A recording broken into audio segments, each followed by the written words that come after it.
محمود رئيس.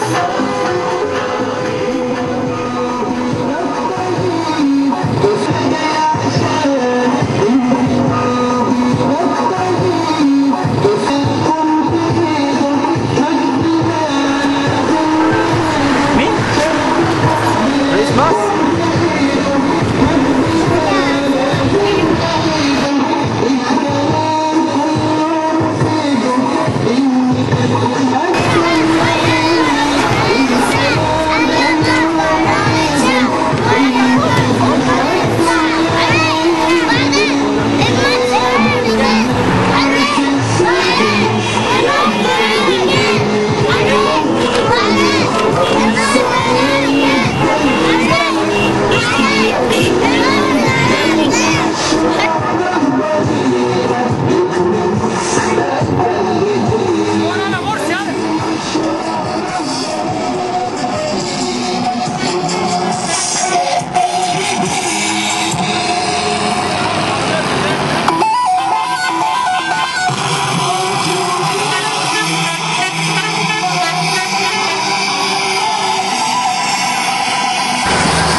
خشوا عني مع الميدان والمرسي اللي كسبان.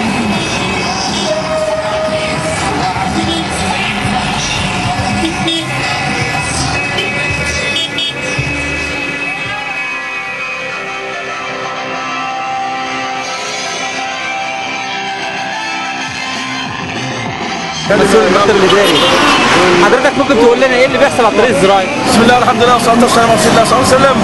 هذه اول وقفه في تاريخ مصر القديم والحديث بهذا الشكل. 1200 كيلو متر من البشر تخرج من قراها ومن مدنها ومن محافظاتها لتأييد الدكتور محمد مرسي. هذه وقفه تاريخيه سوف يشهد لها التاريخ، سوف يشهد لها العالم اجمع انها لم تحدث من قبل في اي بلد ولا في اي بقعه من العالم، من الاسكندريه الى اسوان. يقف الان الرجال والنساء تأييدا للدكتور محمد مرسي صاحب مشروع النهضه، صاحب المشروع الحضاري لانقاذ مصر مما آلت اليه بعد 60 سنه من حكم العسكر. نسال الله عز وجل لكم القبول ولنا جميعا التوفيق، وللدكتور مرسي النجاح باذن الله من اول مره ان شاء الله. هل هو ده استعراض قومي لجماعه الاخوان المسلمين بالنسبه للاعلام اللي بيهاجم جماعه الاخوان المسلمين حزب الحريه والعداله؟ هذا ليس استعراض للقوه ولكنه اعلان عن ان الشعب المصري كله يقف خلف الدكتور محمد مرسي. نحن امام 14 قناه فضائيه تذيع كل يوم و77 جريده يوميه واسبوعيه تنفذ سمومها تجاه الاخوان المسلمين. يجب ان نقول لهم ان شعب مصر يقف خلف الاخوان المسلمين، شعب مصر باكمله يقف خلف الدكتور محمد مرسي. هذا ما نريد ان نقوله من خلال هذه الوقفه. طب استطلاعات الراي بتقول تقدم عمرو موسى واحمد شفيق، هذه استطلاعات مضروبه واستطلاعات نحن نعرف من الذي وجهها. استطلاعات الراي المحايده في الداخل والخارج منذ 6 أيام كامله تقول ان الدكتور مرسي قد تقدم كثيرا. الدكتور مرسي الان يتصدر جميع استطلاعات الراي، ولكننا نريد ان يفوز من اول جوله باذن الله تعالى. طب حضرتك دلوقتي لو نفترض ان احمد شفيق او عمرو موسى جه رئيس مصر، هيرد فعل جماعه الاخوان المسلمين ايه؟ اذا كان هذا النجاح من خلال انتخابات غير مزوره فوق دماغنا من فوق. نحن نحترم اي رئيس مصري ياتي به شعب مصر من خلال انتخابات نزيهه حره شفافه. اما غير ذلك فلنا كلام اخر. طب مش غريب بعد ثوره حصلت في مصر وانقلبوا على نظام اصلا قعد 30 سنه كابت في الشعب المصري؟ نحن نحترم اختيارات الشعب المصري ايا كانت، وفي اي اتجاه طالما ان شعب مصر اراد ذلك نحن نؤيد هذا بشرط ان تكون انتخابات حره ونزيهه شفافه. طب يوم حضرتك طبعا في الصمت الانتخابي، هل جماعه الاخوان المسلمين هتلتزم بالصمت نحن الانتخابي؟ ملتزمون بالقانون، حتى لو قالوا صمت انتخابي شهر هنلتزم به شهر. نحن ملتزمون بالقانون، واذا تعدل القانون سوف نتعدل مع القانون. حتى لو حتى تم فيه خرق؟ نحن لن نخرق، يخرق الاخرون كما يشاءون، نحن لن نخرق القانون على الاطلاق. شاكرين جدا. بارك الله فيك. السلام عليكم.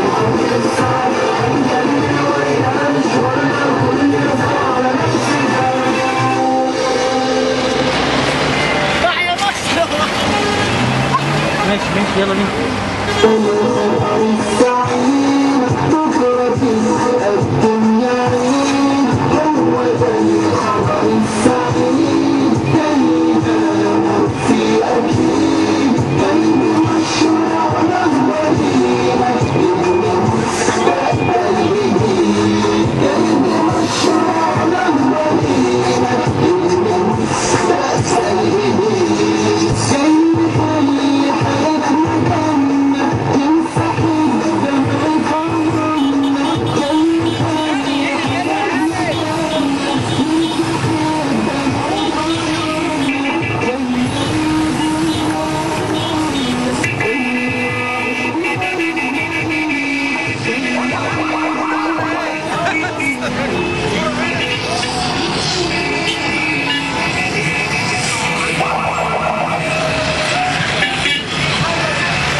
استاذ محمد، ايه اللي بيحصل على الطريق الزراعي؟ هذه وقفة تأكيد للدكتور رئيس مصر القادم ان شاء الله الدكتور محمد مرسي، ودي الجزائر البشري الذي ينتقل من الاسكندريه حتى اسوان تأييدا للدكتور محمد مرسي وتأييدا لمشروع نهضة إرادة الشعب. وفي نفس الوقت أقل شيء يعبر فيه الشعب السكندري عن تأييده للدكتور محمد مرسي خرج اليوم يؤكد على هذا المعنى في هذا المشهد الجمالي الرائع الذي يشعر المصريين أنهم في دولة متقدمة ومن أعظم الدول المتقدمة لم يحدث في تاريخ مصر ولا يخيل إليه ولا في تاريخ العالم مثل هذا المشهد الذي نراه اليوم. الرسالة اللي بتحاولوا تقدمها النهارده بترد على مين النهارده؟ أنا أولا هي رسالة بتؤكد على أن الإخوان بيحشدوا دايما نفسهم في مؤتمراتهم. حبينا النهارده نقول إن مش في مؤتمراتنا، لا ده الإخوان كل الناس مع الإخوان، وكثير من الشعب المصري بطبيعته وبفطرته شعب متدين يحب الدين ويحب من يمثل هذا الدين ويحب الإخوان لأنه رأى في الإخوان المصداقية في الواقع، لا المصداقية الموجودة في الفضائيات المزعومة، بل في واقع الناس. عاوز حضرتك ان اللي واقفين النهارده دول افراد جماعه الاخوان المسلمين وحزب الحريه والعداله ولا الناس الحريه والعداله والاخوان المسلمين ومحبي تيار الحريه والعداله طب حضرتك طبعا بتسمع استطلاعات الراي اللي بتجريها بعض الصحف وبعض المجلات وبعض القنوات الفضائيه بتقول تقدم عمرو موسى واحمد شفيق. كل الاحصائيين بياكدوا على ان هذه الاحصائيات بيصفها نوع من التحيز وانها موجهه وانها غير حقيقيه وانها غير فاعله. وانا بذكر اصحاب الاحصائيات بالاحصائيات التي قدمت قبل انتخابات مجلس الشعب ومجلس الشورى حينما قالوا ان الاخوان سيحصلون على 18%. طب حضرتك بالنسبه دلوقتي لو نفترض ان لم يوفق محمد مرسي او الدكتور محمد مرسي في الانتخابات ونجح زي ما هم قالوا استطلاعات للراي، كده هتشككوا في نزاهه الانتخابات؟ لو استشعرنا بنزاهه الانتخابات سنستلزم بنتيجه الصناديق مهما كانت هذه النتيجه. طب ده مش شيء غريب ان احمد شفيق او عمرو موسى يجوا بعد الثوره حصلت في مصر؟ ما دي من عجائب فنون الحزب الوطني. ومن عدم حياء فلول الحزب الوطني ان الرجل الذي اسقطوه كرئيس وزراء ياتي ليترشح رئيسا للجمهوريه. لم يرتضيه الشعب المصري في ناديه رئيسا للوزراء، ياتي اليوم ليرشح نفسه رئيسا للجمهوريه، وياتي الاخر ليؤكد على انه مش من جزء من النظام الذي عاش في ظل النظام اكثر من 15 او 20 سنه وزيرا، فكيف لا يكون جزءا من هذا؟